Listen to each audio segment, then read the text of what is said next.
Hello everyone, welcome to GRE question of the day. Today we will discuss a question on quadratic equations. As you can see, our today's question is a multiple choice question with a single correct answer. In this question, we are given that x is a positive number and y is 1 more than the square of x, and we are asked to find x in terms of y.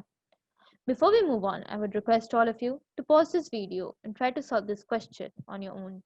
In case you couldn't do it, do not lose hope, since I am here to help you out. Before we move on to the detailed solution, let us take a quick glance at the correct answer. As you can see, the correct answer is option 4. That is, x is equal to root over y minus 1.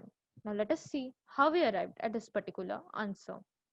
So, it is given to us that x is greater than 0 and that y is equal to x square plus 1.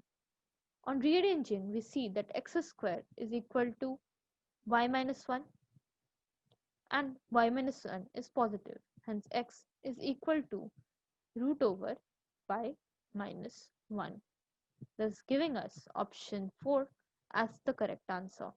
I hope you guys could follow the solution. In case you couldn't, please pause this video and go through the typed solution here. With this, we come to an end of our today's session. We'll be back soon with more videos. Until then, keep working hard. Thank you and all the best.